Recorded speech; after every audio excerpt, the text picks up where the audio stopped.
Adam Harrison's world crumbled when betrayal and scandal tore apart the once thriving gold and silver pawn shop. What was once a proud family empire became a battlefield of lawsuits, greed, and shattered trust. After Richard "Old Man" Harrison's death in 2018, the family's unity disintegrated. Bitter legal battles erupted, exposing hidden betrayals and deep-seated grudges. Adam's dreams of carrying on his father's legacy were crushed, not by fate, but by those he trusted most. Now, the full story of heartbreak, deception, and shocking betrayals that led to the downfall of Pawn Stars' most famous empire is finally coming to light. Before the cameras, before the fame, the gold and silver pawn shop was just a modest business in Las Vegas, a place where people pawned their valuables for quick cash. Then, in 2009, everything changed. Pawn Stars exploded onto television, making the shop an international sensation. But behind the scenes, jealousy, greed, and bitter feuds brewed, setting the stage for an unimaginable downfall. Stay tuned, because this is the rise and fall of Pawn Stars like you've never heard before. Rick Harrison, the show's creator, became famous almost overnight. He had a knack for finding treasures and telling stories that hooked viewers. Some people say that nothing sounds better than vinyl. The fame was great at first, bringing in customers, increasing sales, and making the Harrison family famous. But fame doesn't come for free. Behind the scenes, things were far from perfect, but what no one saw was what the cameras never showed. The deal that was made in the back room, late at night, would haunt Rick and his family for years to come. The shop's heart and soul was Richard "Old Man" Harrison, Rick's father. He was strict but fair. The kind of guy who got respect without saying much. He'd been in the pawn business for decades and knew his stuff. Customers trusted him, and fans loved his dry humor and Noon's attitude. But when the old man died in 2018 at the age of 77, everything changed. Losing him wasn't just a personal loss for the family. Without his steady hand, the family and business started to fall apart. Rick stepped up to take charge, but the family dynamic changed, and tensions that had been building for years came to the surface. One of the biggest problems was with Rick's mother, Joanne. In the early 2000s, Joanne was very sick and in the hospital, and while she was recovering, Rick convinced her to give up her 50% share of the shop. She later said she hadn't fully understood what she was agreeing to, but that wasn't the point. "I should have known that with a guy like Steve Carell, he'd seize any opportunity to mess with me. But nothing could have prepared me for the storm that followed." When Richard died, Joanne expected to inherit his 49% share, believing she'd finally secure what was rightfully hers. But things took a dark and unexpected turn. Feeling betrayed, Joanne took Rick to court, accusing him of mismanaging funds and withholding money that legally belonged to her. She didn't stop there. She also claimed Rick had exploited her vulnerability for years, turning a family feud into a full-blown legal war. The court battle wasn't just brutal, it was public, ugly, and humiliating. The family's name was dragged through the mud, tarnishing everything they had built. With tensions boiling over, Joanne even sought a restraining order, escalating the drama to unthinkable levels. What started as a fight over inheritance quickly spiraled into a shocking betrayal, fractured relationships, and a scandal that rocked the family to its core. Rick was being sued by Joanne because she didn't want him to sell off family assets or hide money that she thought was rightfully hers. Court documents showed that Rick used to give her a regular allowance from the shop's profits. But that stopped in 2020. Joanne's health had also gotten worse, and she needed expensive care around the clock. The restraining order request asked Rick to reinstate her allowance and stop making any financial moves without her permission. Even though Rick denied all the accusations and said that his mother was being used by others for their own gain, the damage had already been done, and the family's reputation took a hit. While Rick dealt with the fallout from his mother's lawsuit, other scandals were brewing. In 2016, Austin "Chumley" Russell, the show's lovable goofball, got himself into a lot of trouble when police raided his home as part of an investigation into domestic violence assault. The raiders found a lot of illegal items, including meth. Chumley pleaded guilty to a felony weapons charge and a misdemeanor drug charge. He avoided jail time by agreeing to probation and counseling. But his legal problems cast a dark shadow over the show. Fans who had laughed at his antics on screen now saw a different side of him. And it wasn't pretty. Rick's son Corey "Big-Os" Harrison also had problems. Corey had always been ambitious and eager to show that he was the future of the pawn shop, but his personal life was a mess. He used to give these, he would scratch little things on cards and sign them. This one is even dated January 1900. In an embarrassing incident, Corey was kicked out of a bar for urinating in public and throwing a bar stool. He later apologized, but the story went viral. Then there was the RV fiasco. Corey rented an RV for a desert vacation, but when he returned it, it was in terrible shape. The owner said it was trashed and had major damage inside and out. Corey's team blamed mechanical problems, but the incident didn't wash. Corey had health problems as well. His weight had gotten to dangerous levels, so he had gastric bypass surgery in 2010. The surgery helped him lose over 100 pounds, but it was hard for him to keep the weight off. The stress of fame, family drama, and running the shop got to him, and even though he tried to turn things around, Corey was often in the news for the wrong reasons.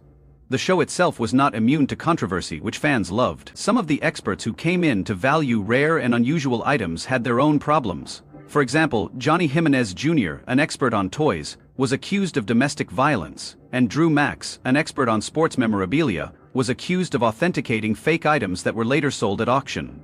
These scandals made people question the show's credibility. Were the appraisals real, or was it all just for show? In one embarrassing instance, an expert misidentified an autograph on a Godfather script. The signature was said to be Al Pacino's, but it turned out to belong to someone else. Mistakes like these hurt the show's reputation over the years. As the years went by, Pawn Stars started to change. The early seasons were cute because they focused on the history and stories behind the things that were brought into the shop.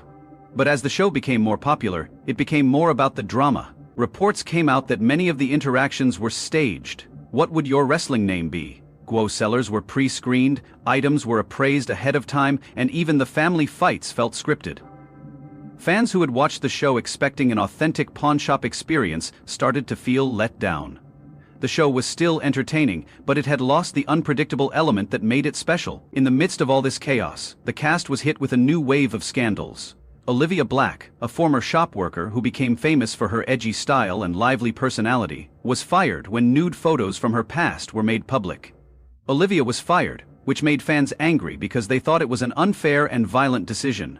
Olivia went to court against the show but eventually dropped the case. She went on to work as a model and in adult entertainment, but the incident left many viewers with a bad taste in their mouths.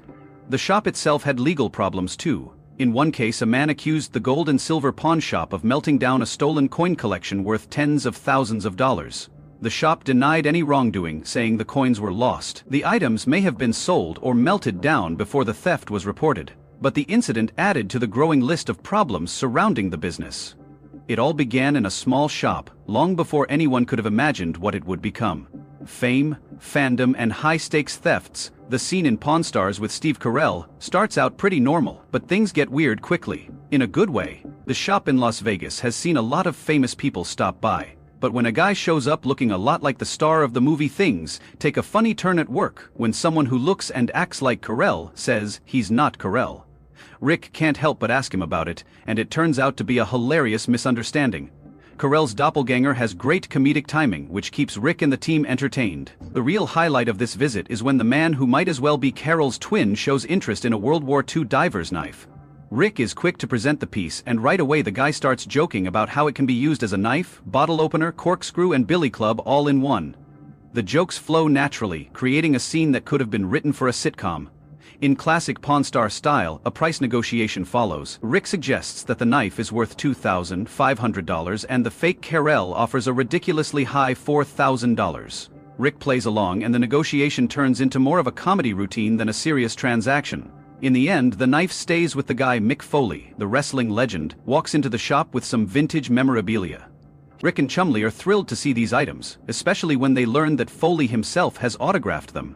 Chumlee, being the wrestling fan that he is, starts to talk about Foley's different wrestling personas, such as Cactus Jack and Mankind.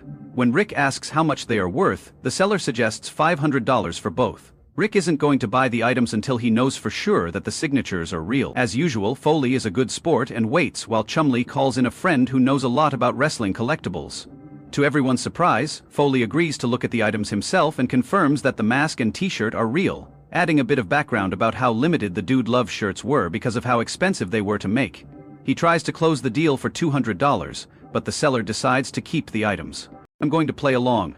About $500, $300. That's the deal on another episode.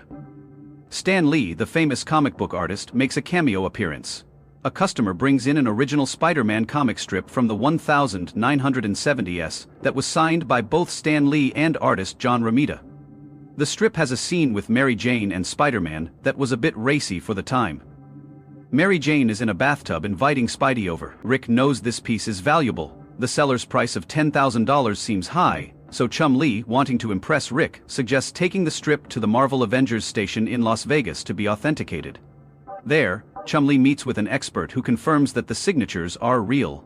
The seller tries to stick to the $10,000 price tag, but Rick, ever the negotiator, counters with $3,500. After some back and forth, they settle on $5,000, with Chumlee beaming with pride at having negotiated the deal. Meeting Stan Lee was without a doubt the best part of this episode. Dana White, president of the Ultimate Fighting Championship, makes a big appearance in Season 15, Episode 17. He is looking for a unique sword to add to his growing collection, and Chumlee and Corey show him a few, but it is a restored 15th century samurai sword that catches Dana's eye.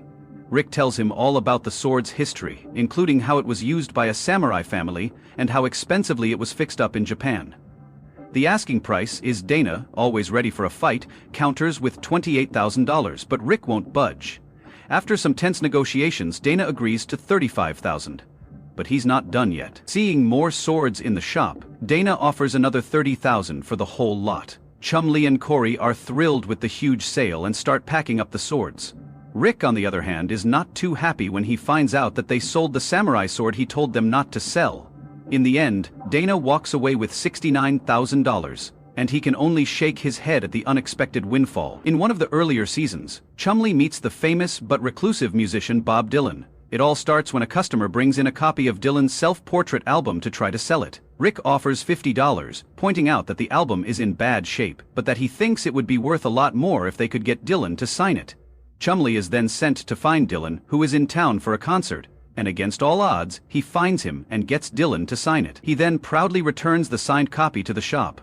Dylan gave the album to Rick, but instead of just signing his name, he added a message to Chumlee, which made it less valuable. Rick wasn't too happy about it, but Chumlee was thrilled to have met one of his heroes. Pawn Stars is great at mixing humor, history, and celebrity appearances in a way that keeps viewers interested. Whether it's famous wrestlers, comic book characters, or shy musicians, the show knows how to turn normal pawnshop transactions into unforgettable moments. Steve Carell's look-alike might. He might not have bought the diver's knife, but his visit to the shop made everyone laugh, and even though the knife wasn't sold, it was one of those memorable moments that make the show special. The same can be said about Mick Foley's appearance. The seller may have left with his autographed memorabilia, but wrestling fans got to see a funny segment with one of their favorite superstars. The Stan Lee episode stands out because it mixed comics and history, which is what Pawn Stars is known for. Stan Lee's signature on the Spider-Man strip made the piece much more valuable. Chumlee's excitement at meeting Lee made it clear that meeting a legend like Stan Lee is still a big deal, even after years of working at the shop. Dana White's visit was another high point, not just because of the huge amount of money involved, but also because it showed how the shop deals with high-end buyers. Selling a samurai sword for $35,000 and then adding another $30,000 for the rest of the swords is no small deal. He used to give these out. He'd scratch little things on a card and sign it. This one is even dated January 1900, which is pretty cool. Rick's reaction to learning about the sale made an already exciting episode a little funnier. Chumlee's quest to find Bob Dylan and get his autograph was a classic example of how the show mixes humor and history. Even though the signed album wasn't as valuable as Rick had hoped, it was still a fun story that showed how determined Chumlee was. One of those strange things that only happens on Pawn Stars was Rick's decision to ask the man if he was really Steve Carell, which led to a funny exchange that kept viewers interested. The fact that the man joked about buying a WHR diver's knife made the situation even funnier. Mick Foley's visit to the shop was great for wrestling fans, who got to see Chumlee get excited over Foley's memorabilia, and hear Foley talk about his wrestling persona. The segment was interesting, and the fact that Foley personally checked the item's authenticity added to their credibility. Stan Lee's appearance on the show was a big deal, and a customer bringing in a Spider-Man comic strip signed by both Lee and Romita was even more unusual. The segment showed how knowledgeable the shop is when it comes to high-value collectibles, and how they go the extra mile to make sure items are real. Meeting Stan Lee was the cherry on top for Chumlee, who could hardly contain his excitement. The samurai sword purchase by Dana White was one of the biggest sales in the history of the show. The negotiation process was tense but entertaining, with Dana pushing hard for a better deal and Rick standing firm. Dana ended up buying multiple swords for a total of $69,000, making it one of the most memorable episodes. Chumlee's quest to find Bob Dylan and get his autograph was both funny and impressive. Despite the odds, he was able to find Dylan and get him to sign the album. That Dylan's personalized message might not have raised the album's value, but it gave Chumlee a story to tell for years to come. What follows are stories of deals that didn't go as planned, expensive gambles, and fake goods. Rick and his team at the pawn shop may be seasoned veterans, but that doesn't mean they haven't been burned by bad deals from time to time. 14 years of experience and many expensive lessons haven't stopped the team from being fooled by a few. First, someone came in with a book that was said to be signed by shoe designer Joe Jackson. Jackson's signature is the holy grail for baseball collectors, but he didn't know how to write, so most of the signed items that were attributed to him were actually signed by his wife.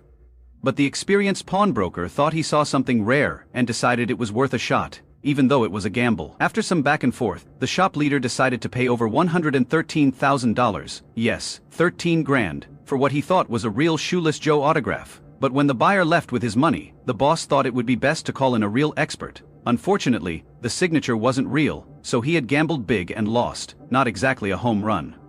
Then there was the Kobe Bryant warm-up jersey incident. Someone brought in what he said was a game-used Kobe jersey from the 2010 finals. It had Kobe's number and all the right patches, and it was signed. The seller wanted $25,000 for it, which impressed the staff. Reality TV star with a strong business sense grew up in the glitzy chaos of Las Vegas.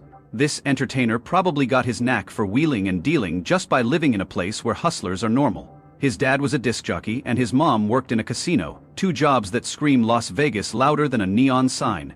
From a young age, the TV star learned how to trade and haggle. He didn't become famous overnight. He worked at it long before the cameras were rolled. He and Corey Harrison, the son of the pawn shop's boss Rick Harrison, grew up hanging out at the store that would one day make them famous. The shop opened in 1989 by Rick and his dad Richard, who everyone called the Old Man, and became their favorite spot. By the time he was in his teens, the future businessman had already been helping out at the gold and silver pawn shop for about 5 years, doing things like cleaning up and running errands while learning how the business worked.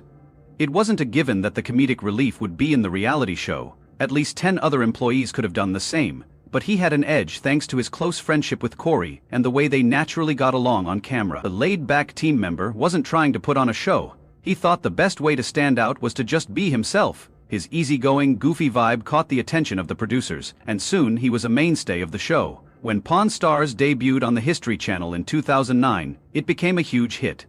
The bear is about 50 years old, so I hope it's worth some money. I'm hoping to get you about $200. Suddenly, life was full of fame, money, and crazy opportunities. But don't be fooled by the laid-back exterior. The businessman was working hard behind the scenes. He made his own line of weird items like t-shirts, bobbleheads, and other things that sold like hotcakes. Rick Harrison, always the savvy businessman, bought half of his company in 2010 for a cool $155,000. This move made it easier to handle the flood of orders coming in from fans. The savvy businessman was not just interested in selling funny stuff with his face on it. He had bigger plans in 2017, when he opened a candy store on the boulevard directly across from the pawn shop. It was a smart move, because tourists flocking to the shop could just walk across the street for a sugar fix. His brother Sage helped him run the store, and the business took off, but opening a candy store was not without trouble. He couldn't give in to the squatters' high demand for the domain names, so he had to come up with a new plan. His health journey also had its ups and downs. At one point he lost over 100 pounds by cutting out junk food and following a strict diet,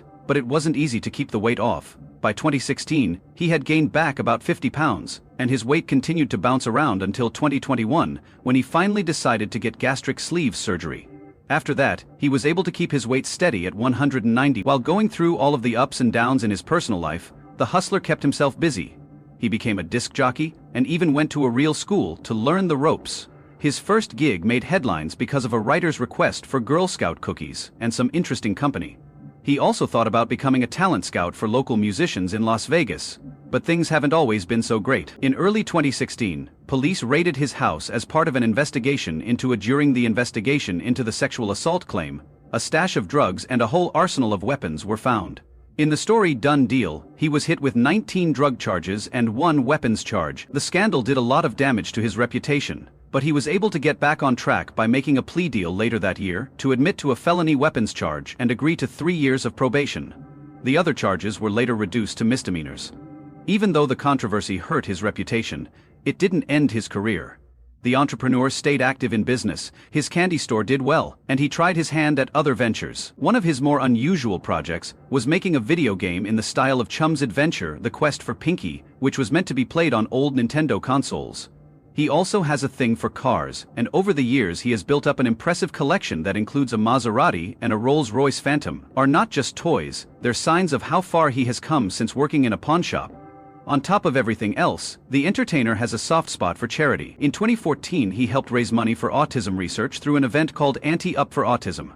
It's clear that even though he loves making money, he's not afraid to give back when it counts. Of course, his personal life has also been full of ups and downs. He met Olivia Rodin in 2013 and by 2018 they were engaged.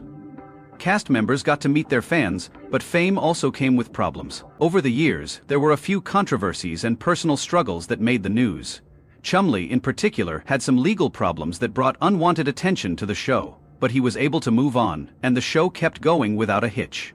The cast's ability to stay professional and keep the show going even though they were having personal problems was a testament to how dedicated they were. The shop itself changed over time. It started out as a fairly small business, grew into something much bigger. They added more display cases and hired more staff to handle the increased business. The shop changed to handle not just pawning and selling, but also the demands of being a television set.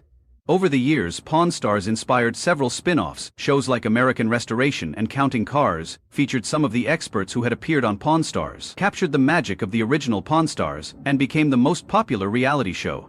Even as other shows came and went, Pawn Stars kept going strong with its mix of history, humor, and haggling.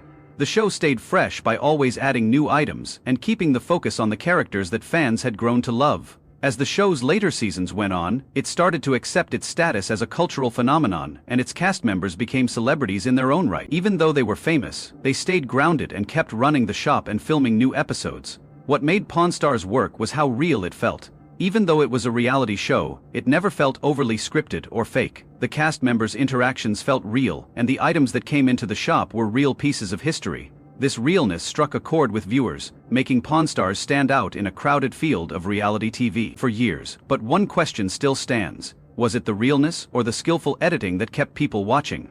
Like, share, and don't forget to subscribe.